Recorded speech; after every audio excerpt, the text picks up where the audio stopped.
Y pasamos ahora a nuestra sección de resumen de noticias.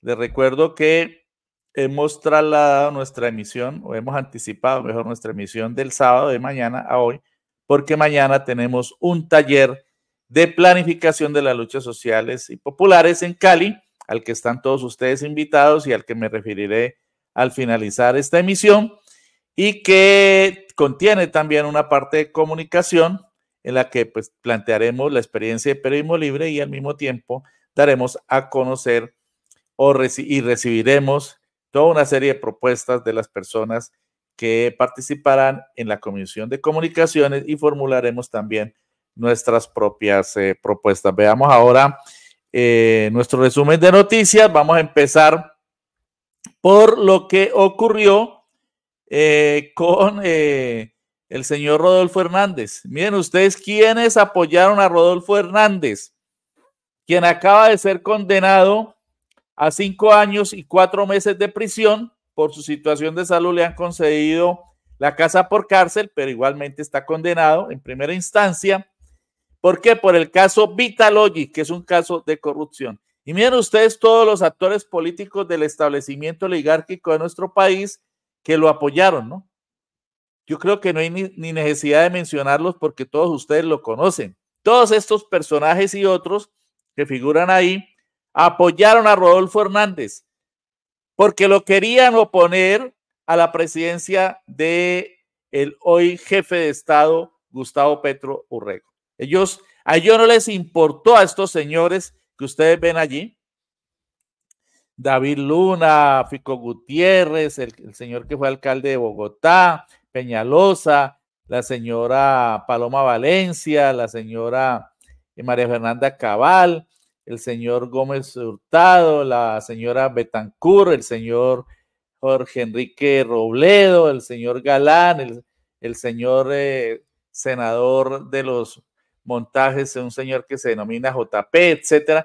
Todos estos y muchos más no dudaron en apoyar a Rodolfo Hernández a sabiendas de que había un proceso por corrupción que consistió en prevaricato por más de 350 millones de pesos. Pues un tribunal lo acaba de condenar y el señor debe ir a prisión, pagar una suma superior a los 60 millones de pesos para resarcir los daños causados y entonces se encuentra ya oficialmente condenado. Claro que tiene derecho a una segunda instancia, sin duda, pero las pruebas son tan contundentes en el llamado caso Vitalogic de corrupción que es difícil que haya, digamos, una reversa en ese proceso.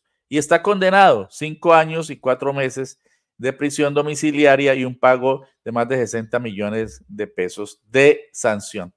De modo que frente a esto, tanto estos personajes que se ven allí como todos los demás que lo apoyaron, con tal de frenar al presidente Gustavo Petro, no dicen ni mu, están calladitos. Esa es la doble moral de la clase dirigente colombiana, la doble moral de la oligarquía colombiana. Y una segunda noticia esta semana, pues la acabamos de ver con el caso de Chiquita Brands, que fue condenada por un tribunal de Estados Unidos por su financiación de grupos paramilitares. Y lo extraño de esto es, como hemos dicho, que los medios de comunicación también calladitos, no han dicho nada. Eso, para ellos eso no fue noticia o han dicho muy poco. La doble moral, no solo del establecimiento, sino de los medios de comunicación que reflejan ese establecimiento y que, sin lugar a dudas, informan con absoluto sesgo a partir de lo que son sus intereses. Porque no podemos seguir pensando que los medios de comunicación son objetivos. No son objetivos. Tienen un sesgo ideológico y político, que es estar del lado del establecimiento oligárquico. Y como los señores de Chiquita Brands representan intereses oligárquicos multinacionales, pues para ellos eso no es noticia. Pero para el campo alternativo y para las víctimas, sí tiene que ser. Bueno, más adelante vamos a dar a conocer aquí, nuestros seguidores están pronunciándose sobre lo que ocurrió Dice por aquí uno de nuestros videoyentes, los que apoyaron a Rodolfo Hernández no apoyaron ni apoyan ahora, le dieron la espalda, los que se arrancan las vestiduras. Bien, tercera noticia, tiene que ver también con fenómenos de violencia paramilitar. El señor Salvatore Mancuso concedió una entrevista esta semana en la que hace revelaciones aterradoras. En 2007, el presidente Petro ya había advertido al país sobre eso que estaba ocurriendo, la connivencia de uno de los jefes más terroríficos, más sanguinarios del narcoparamilitarismo, como ha sido Salvatore Mancuso, aliado con sectores de las Fuerzas Armadas, con actores políticos del establecimiento, es decir, de la oligarquía colombiana. Mancuso confesó haber orquestado la masacre del Aro junto con Pedro Juan Moreno, quien fue la mano derecha de Álvaro Uribe y asesinaron campesinos inocentes. Sus nombres estaban en una lista, los nombres de los campesinos asesinados estaban en una lista que el ejército entregó a los paramilitares. Confesiones de Salvatore Mancuso. Así dimos de baja, dijo Salvatore Mancuso, a estas personas configurando un crimen de Estado. Confesiones que hizo en la entrevista. Mancuso afirmó que en el momento de la masacre sobrevolaba la zona en un helicóptero que pertenecía a la gobernación de Antioquia.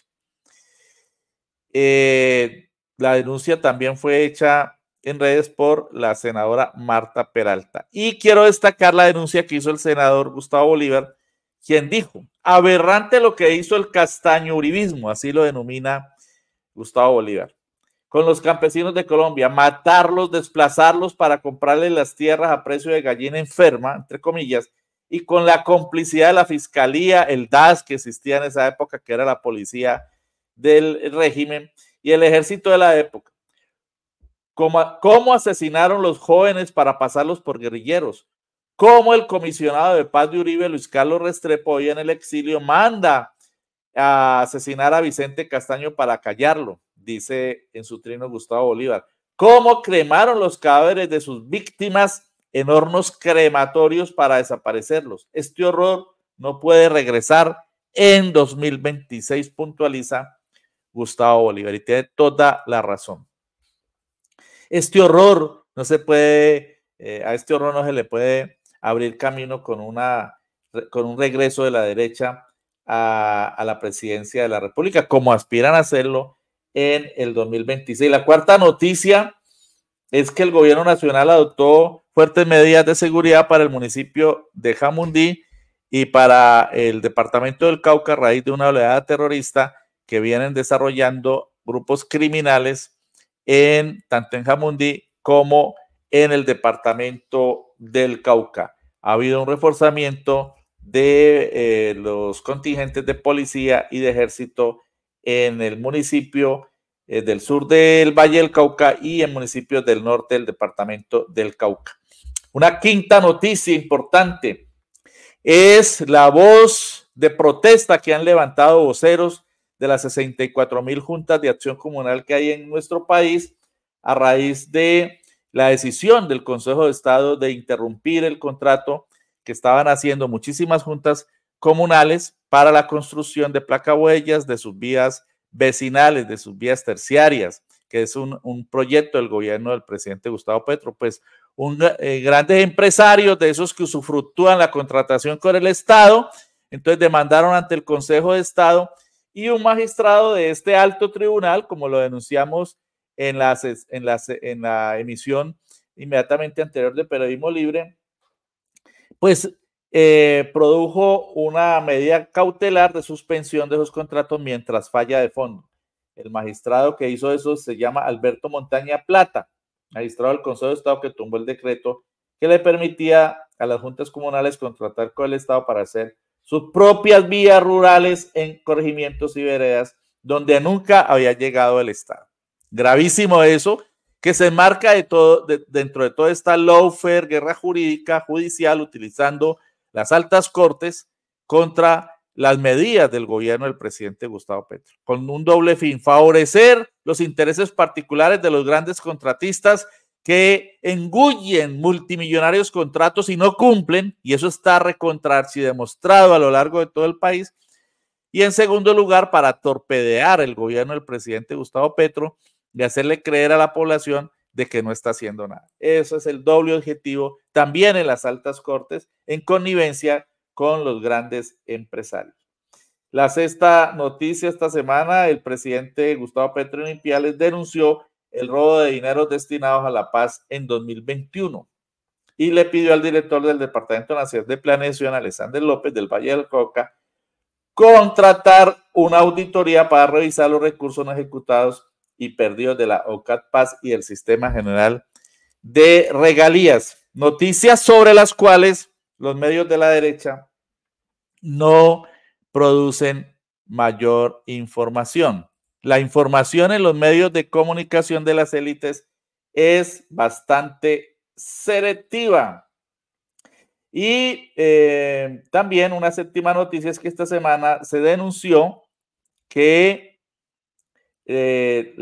quien escondió el artículo de la reforma agraria en el Plan Nacional de Desarrollo fue una persona que dijo que iba a apoyar al gobierno del presidente Gustavo Petro y después lo traicionó, la señora Caterine Miranda. Esto se denunció, RTBC hizo una denuncia muy importante en relación con esto, y en eso actuó con la complicidad, con la connivencia, como denunció también RTBC y exfuncionarios del gobierno nacional, como el doctor Vega, con la connivencia de la exministra de Agricultura, Cecilia López Montaño. De modo que allí está la denuncia que hizo recientemente también el presidente Gustavo Petro de cómo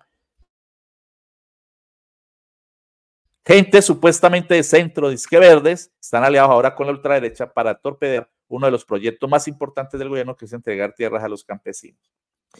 Bueno, y veamos ahora algunas albricias. ¿Qué es albricias? Buenas noticias. Albricias, buenas noticias. En Estocolmo, el presidente Gustavo Petro fue recibido pues de manera muy amorosa, muy cariñosa por la población. Bueno, allí en Estocolmo pusieron esta barrera frente al buque Escuela Gloria, que está de visita en Estocolmo, país nórdico, europeo, pero a pesar de esa barrera, pues, absurda, el presidente se acercó a recibir los vivas y los saludos efusivos, cariñosos, amables, cordiales, vivas, vítores al presidente. Aquí cuando intervenía desde el buque Escuela y aquí en reunión con los representantes de la monarquía sueca. En el día de hoy se pronunció en relación con los asuntos de paz, tuvo una reunión ya con las autoridades civiles, con el primer ministro, etcétera, con defensores del proceso de paz allá también. Ha habido acuerdos muy importantes en materia de paz, en materia económica, en materia de fortalecimiento del intercambio comercial y sobre todo en materia de apoyo. Suecia, Noruega son países que han apoyado de manera decidida el proceso de paz en Colombia, y en el encuentro que hubo hoy en una de las universidades de Estocolmo, pues hubo otra disertación sin tener un solo apunte en sus manos, otra disertación extraordinaria del presidente Gustavo Petro sobre el proceso de paz y las lecciones de la paz y lo que pasa en Colombia y en el mundo. Pero no quiero dejar pasar esta emisión sin mostrar este video, que es de los pocos, creo que va a ser el único que vamos a poder mostrar hoy por algunas dificultades técnicas que tenemos, pero logramos tener el siguiente video. ¡Qué maravilla! ¡Bienvenido! ¡Ay, qué maravilla!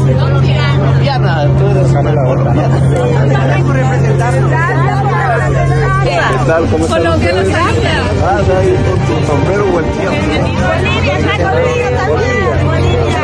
Saludos allá a los hermanos bolivianos. Mucho presidente. Gracias, gracias. Ay, también.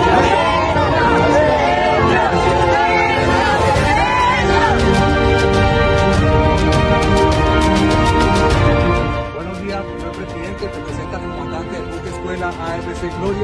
Bienvenido a voto, señor presidente. Gracias. Encantado. Señor presidente, buenas tardes, bienvenido a voto. Gracias. ¿Cómo estás? Gracias, si me permite, señor, hacerlo partícipe como tripulante honorario de su escuela del señor.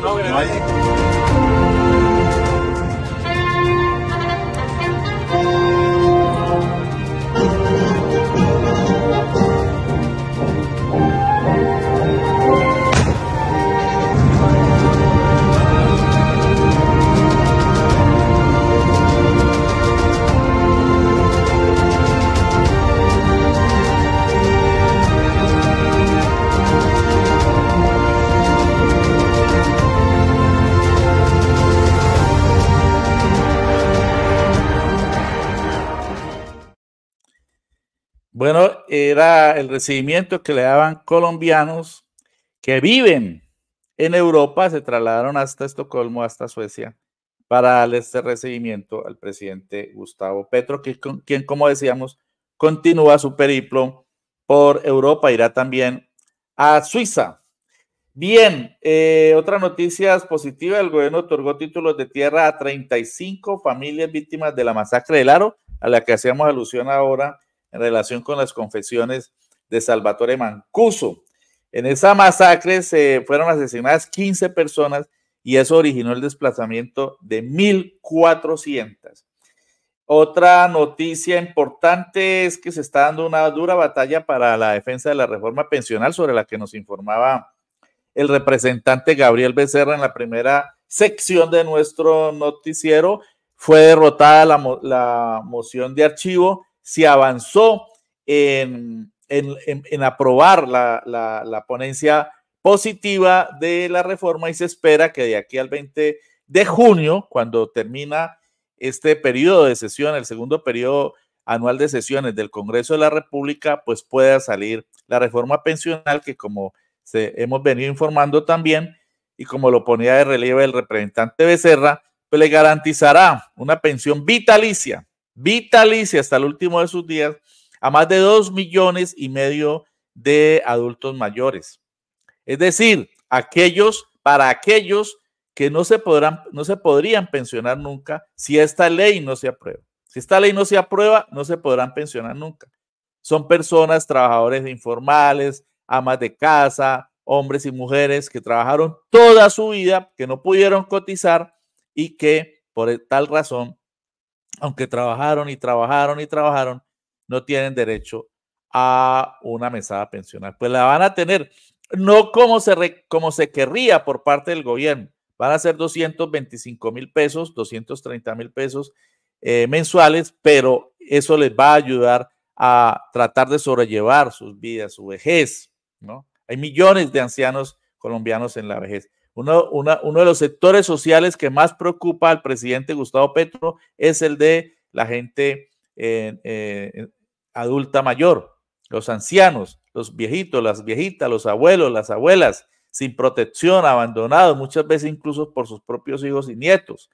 Esas personas son de la atención prioritaria, de la preocupación prioritaria del presidente Gustavo Petro, y ojalá no haya más trabas en la Cámara de Representantes para que pase esta reforma pensional. De modo que se está en ese debate, a pesar del sabotaje y a pesar de que se ha intentado pues que no haya quórum, y cuando hay quórum pues hay una cantidad de impedimentos absurdos, pero ahí va marchando la reforma pensional, porque las luchas se dan tanto en las calles como dentro del Congreso. La noticia número 11 es que 445,000 aprendices del SENA se beneficiarán con el contrato de aprendizaje que se aprobó dentro del trámite de la reforma laboral, que también inició su discusión, también en Cámara.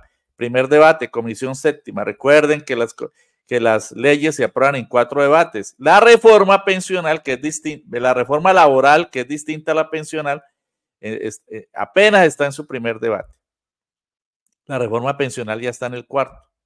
La reforma de la educación ya está en el 4. La reforma de la salud la hundieron. Entonces ahí les estoy informando cómo van las reformas. Entonces esta apenas va en el primer debate. Lo lamentable es que hundieron la parte de la reforma que habla de la libertad de asociación colectiva. Esto ha sido denunciado por la CUT, por diferentes actores sociales. Es una lucha.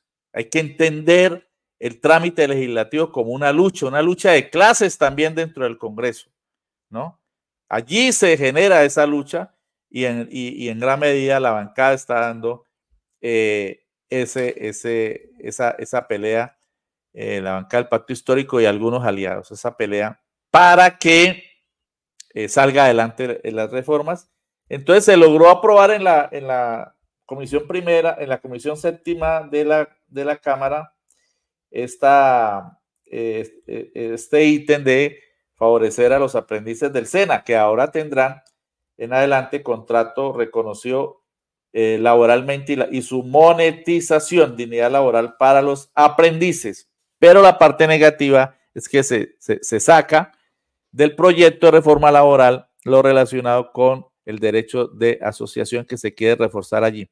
Noticia número 12, se otorgó la libertad a 8 jóvenes entre líderes sociales, había periodistas y defensores de derechos humanos quienes habían sido detenidos por orden de la Fiscalía en la época de Duque en Neiva, sin pruebas sólidas, el 27 de abril de 2022, en el contexto del estallido social, podrán seguir defendiéndose en libertad. Periodistas había allí y falsamente sindicados, ¿no? Los hechos de los falsos positivos judiciales tan graves como se les denomina. Bien, eso en materia de buenas noticias y ingresamos ahora a el plano internacional. En el plano internacional, pues hay una información muy importante que nos ha entregado el compañero Manuel Caicedo de un contacto que tuvo con Adiela Gil, una caleña residente en el Medio Oriente y quien le envió un mensaje a Manuel para impulsar la solidaridad con la familia Abu Mutlaq de Gaza. Lo que ocurre con esta familia, como está ocurriendo con muchísimas familias de Gaza, de la Franja de Gaza, que como todos sabemos está siendo invadida y sus habitantes masacrados por el Estado terrorista de Israel, es que hay miles y miles de personas afectadas en su salud, personas que venían siendo atendidas, sus enfermedades no están siendo atendidas ahora porque los hospitales han sido bombardeados, destruidos, y por lo tanto las personas enfermas pues se han agravado y muchas de ellas urge que salgan de allí para poder ser atendidas en otros puntos del planeta. Pues Adiela Gil envía un mensaje de petición de solidaridad. Dice: a petición de esta familia que conocí en Gaza, he creado esta campaña de crowdfunding. La única forma de salir de Gaza y poder recibir tratamiento médico es pagar a una agencia que gestione los permisos. Os animo a contribuir y difundir. Vamos a escuchar el mensaje de Adiela Gil sobre la urgencia de una familia afectada por múltiples enfermedades que necesita salir de Gaza para no perecer. Esta es una de las formas de genocidio que está cometiendo el Estado terrorista genocida de Israel. Asesina con bombas, con metralla, asesina niños, asesina mujeres, ancianos, ya van más de 37,000. Pero además de eso está matando a la población por hambre y por sed. Y como si fuera poco, está matando al resto de la población porque no pueden atender ni a los heridos ni a los enfermos actuales o precedentes. Mucha gente se está enfermando porque no puede consumir agua purificada, sino cualquier agua, con lo grave que eso representa. Vamos a escuchar entonces a Adiela Gil. Muchísimas gracias, Manuel, por tu interés y colaboración. Conocí a esta familia de Gaza cuando en 2011, en plena revolución egipcia, conseguí entrar a la franja, que es completamente imposible, y ahí hubo una ventana donde mucha gente, bueno, alguna gente podía entrar y salir. Yo me alojaba en casa de unos amigos, y Siham y Ahmad Yakub, y Siham me ha pedido que inicie esta campaña por esta familia suya amiga, la familia Abu Mutlak. Yo conocí a esta familia, parte de la familia, la madre especialmente, a Wahiba, cuando visité la Franja de Gaza. Es amiga íntima de esta amiga mía, de Siham. Y Wahiba entonces era profesora en un colegio en el que estudiaban los hijos de mis amigos y también sus hijos, los de Wahiba. También conocí a la hija mayor con la que estoy en contacto para esta campaña, Bir, que ella entonces era una niña, claro, de esto hace 13 años. Y bueno, me han pedido que inicie esta campaña porque ambos progenitores, el padre y la madre, están muy enfermos, necesitan un tratamiento médico urgentemente y, bueno, un tratamiento que en la Franja de Gaza ahora mismo es imposible. El resto de la familia también se ha contagiado de hepatitis A, bueno, una situación en la que está la inmensa mayoría de la población en Gaza porque están bebiendo poco agua que encuentran, la mayoría es insalubre, está contaminada, los alimentos apenas tienen alimentos. Bueno, las condiciones de hacinamiento, insalubridad, bueno, es todo tan tremendo. Bueno, entonces iniciamos esta campaña por lo menos para intentar sacar a esta familia para ser tratada en los hospitales de campaña que hay en Rafah, saliendo de Gaza, que ahí está alguna gente consiguiendo salvar sus vidas. Bueno, como toda la gente que está en Gaza, sus vidas están en peligro por las enfermedades, pero básicamente por las bombas y los ataques de los asesinos sionistas. Entonces os pediría que difundierais esta campaña.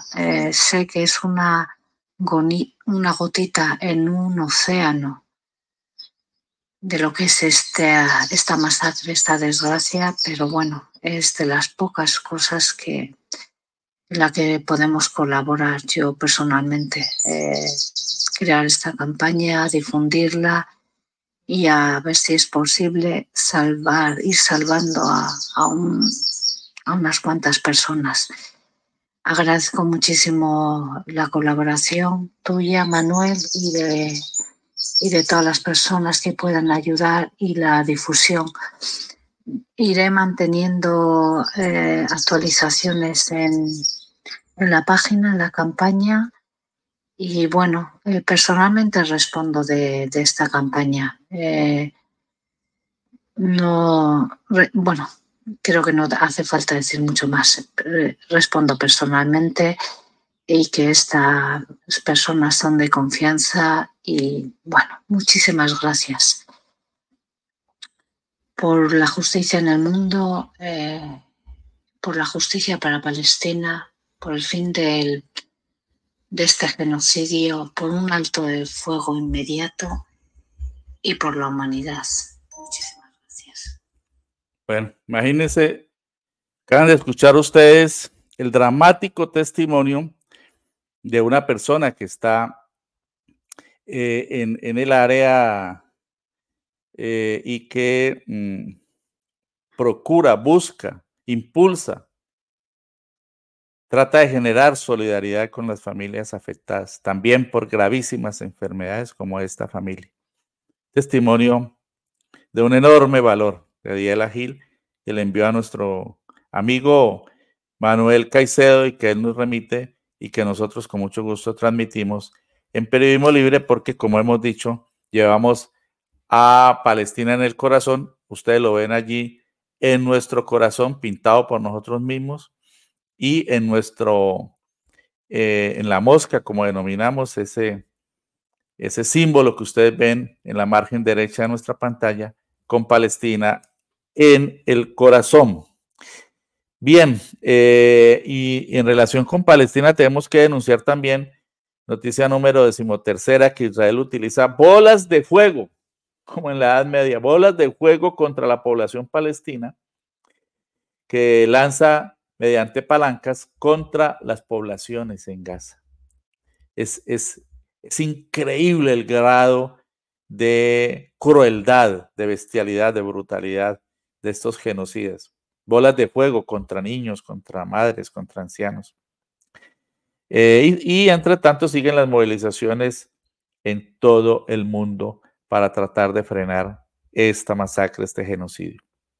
Por otra parte, noticia número 14, el Senado argentino le acaba de dar aprobación a la famosa, tristemente célebre ley Bases de Javier Milei, el payaso que eligieron en Argentina como presidente. A pesar de la represión, reprimieron a los mismos congresistas que estaban llegando a votar esa ley, los reprimieron. Y sin embargo, a pesar de eso, aprobaron la ley. Se ha denunciado por diferentes analistas y medios alternativos que hubo un elevado grado de corrupción para comprar congresistas.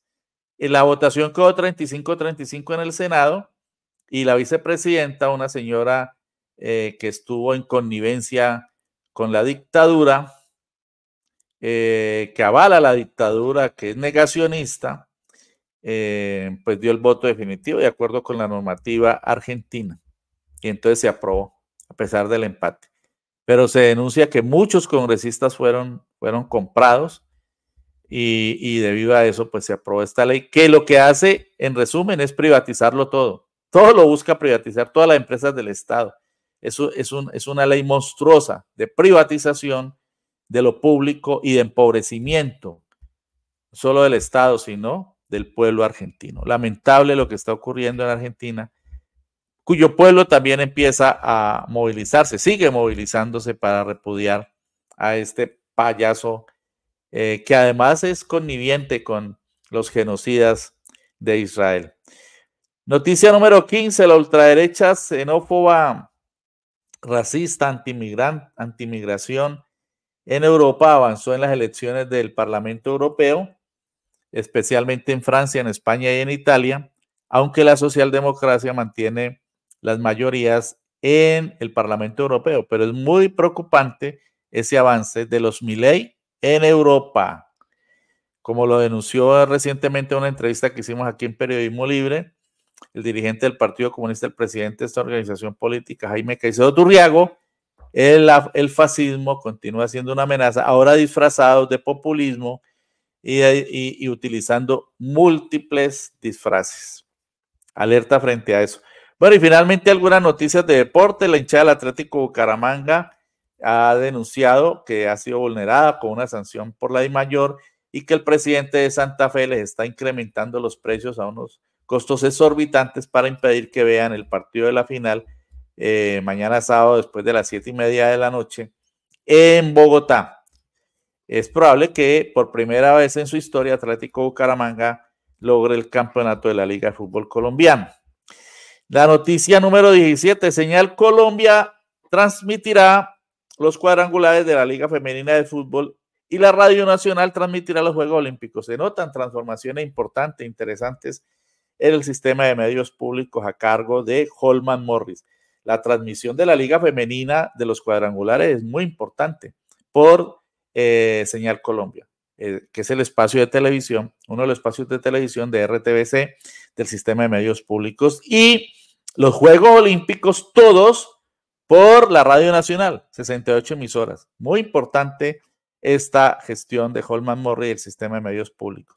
Y finalmente, noticia 18, se inicia la Vuelta a Colombia, que ya no es lo mismo de años atrás, En nuestra infancia salíamos a las carreteras a ver la Vuelta a Colombia, ahora quedó reducida de una competencia más de 20 días a solo 8 días, una semana. Pero bueno, hay que respaldar el deporte. El gobierno del cambio, el gobierno del presidente Gustavo Petro lo viene haciendo. Ya hay más de 65 deportistas colombianos que han ganado sus cupos para ir a los Juegos Olímpicos de París y estaremos atentos a esas importantes informaciones. Bien, este ha sido nuestro resumen de la semana. Y ahora pues quiero terminar nuestra emisión de hoy invitándolos al taller de planeación o planificación de las luchas populares en el Valle del Cauca. Como les decía, esta es una tarea surgida de la gran asamblea popular de rechazo a las amenazas de golpe de Estado en nuestro país y de apoyo al presidente Gustavo Petro, lo mismo que a las reformas sociales, a la política de paz total y en procura de que haya unidad en nuestro pueblo. Sin unidad no hay posibilidades de que el proceso iniciado en el año 2022, el 7 de agosto, por el presidente Petro, se prolongue, tenga continuidad en el año 2026. Entonces se requiere de la unidad de todas las fuerzas alternativas y populares y esa es una de las tareas del colectivo por la unidad popular que estamos impulsando y que realizó pues esta importante asamblea. Ustedes ven la foto allí.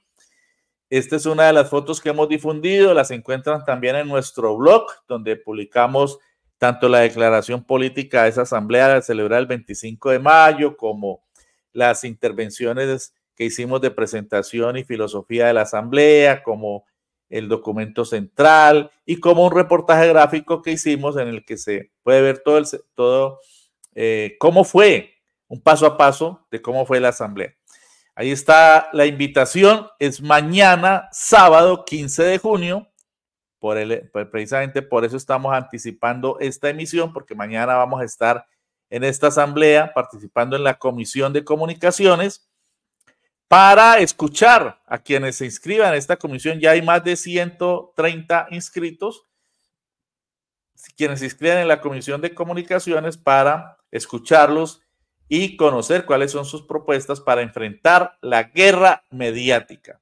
Ese es el objetivo, que desde el Valle del Cauca se generen mecanismos en diferentes comisiones.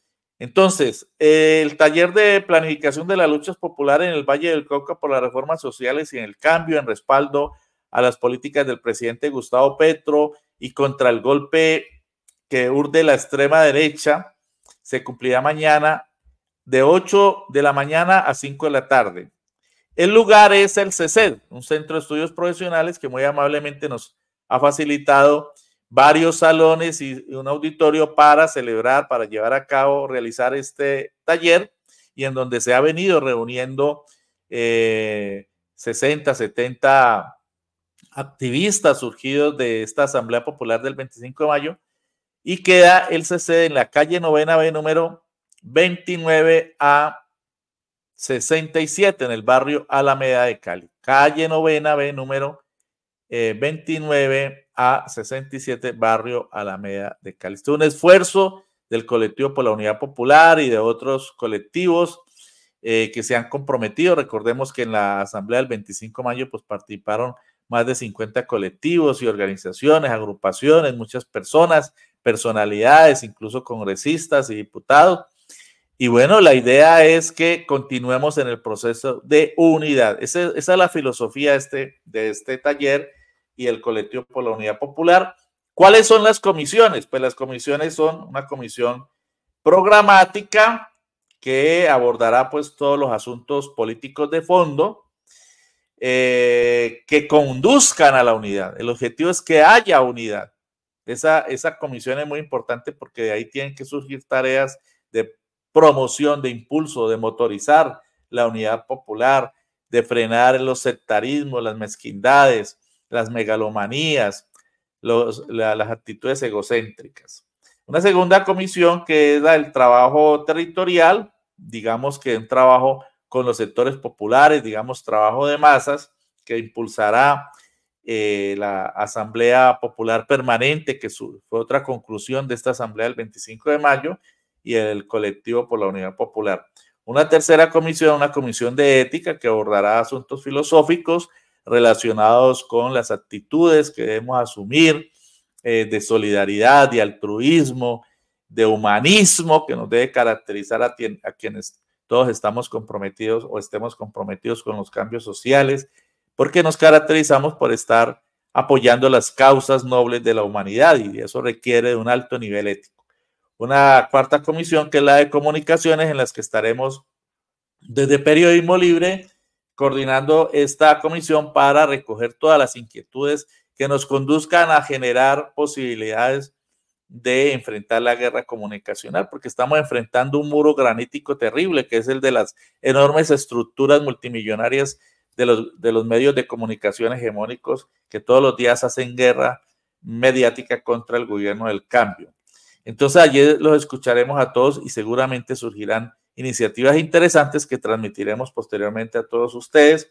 Una quinta comisión que es la de metodología y formación, porque como lo decía Mercedes Oliveros en la entrevista que hicimos hace 8 días en Periodismo Libre sobre el gran triunfo de Claudia Sheinbaum Pardo como nueva presidenta de México y la experiencia de Morena y de su gran líder Andrés Manuel López Obrador, pues uno de las claves del éxito fue la formación de cuadros, de activistas, de ciudadanía.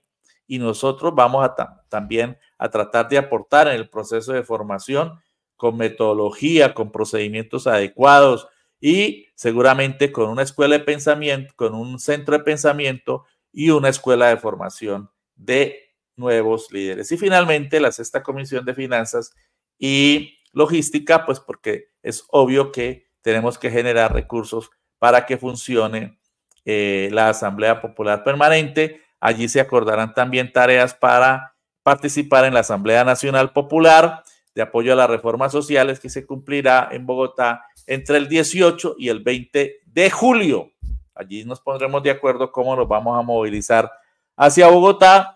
De igual manera, pues se trazarán otras tareas como una asamblea el 29 de junio para evaluar, hacer una reflexión sobre todos los problemas de falta de unidad que hubo en el año inmediatamente anterior, que condujeron a que los resultados a la alcaldía, a la gobernación en el Valle del Cauca no fueran los mejores y que se reflejó en otras ciudades del país.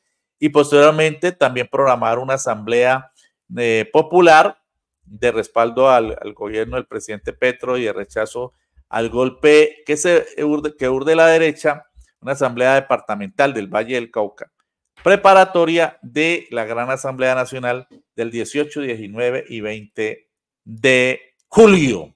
De modo que esos son los objetivos, las tareas de este taller. Están todas y todos invitados en nuestro blog de Periodismo Libre, no es sino que ustedes pongan Periodismo Libre, ahí encuentran todo el documento. Esto que les he resumido lo encuentran ahí. Periodismo Libre, y allí les aparece el enlace a un blog y allí está todo el documento que les he resumido, más el formulario para que se inscriban. Y los esperamos. La entrada es libre, no hay ningún costo, de modo que allá los esperamos. Bien, esto es lo que tenía para decirles hoy. Quiero, a ver, agradezco pues la participación de las numerosas personas que estuvieron hoy en Periodismo Libre y los esperamos en el taller de planificación de las luchas populares en nuestro país. Ha sido una emisión especial de Periodismo Libre en vivo. Hoy viernes, como todos ustedes saben, este programa queda grabado en nuestro canal en YouTube y pueden acceder a él en cualquier momento. Nos vemos el próximo sábado. El próximo sábado sí será el sábado. No va a ser antes, sino el sábado. Ya he explicado de manera reiterada por qué lo anticipamos para el día de hoy. Entonces lo esperamos el día sábado en nuestra emisión de Periodismo Libre a partir de las 10 de la mañana. Y no olviden suscribirse, darle me gusta o like a este espacio y difundirlo. Estamos llegando ya a los 24,000 suscriptores. En la medida en que avancemos en el número de suscriptores, pues se podrá viralizar mucho más estos contenidos. Hacemos un gran esfuerzo de difusión. Nosotros le ponemos una plantilla con un titular al programa general, pero también extraemos las entrevistas, las secciones y las difundimos por aparte para facilitar el acceso a la gente que no le gustan los videos muy largos, pero además de eso les enviamos estas alertas con titulares, con resúmenes y con el enlace a miles y miles de correos electrónicos, de teléfonos, por WhatsApp, por Facebook, por Twitter, etcétera, o X, pero no es suficiente. Estos medios se motorizan mucho más, se viralizan mucho más a partir del número de suscriptores. Los invitamos a suscribirse y a que distribuyan, divulguen, repartan, lleven a sus amigos, a sus amistades, a sus conocidos, a sus familiares estos contenidos. Nos vemos el próximo sábado. El próximo sábado es 22 de junio. A las 10 de la mañana los esperamos. No olviden participar en el taller de planificación de las luchas populares en la ciudad de Cali, en el CECET, desde las 8 de la mañana. El formulario de inscripción lo encuentran en Periodismo Libre, nuestro blog de Periodismo Libre. Nos vemos el sábado y recuerden que el periodismo es libre o es una farsa. Les habló Luis Alfonso Mena Sepúlveda. Hasta el sábado 22 y vayan al taller mañana.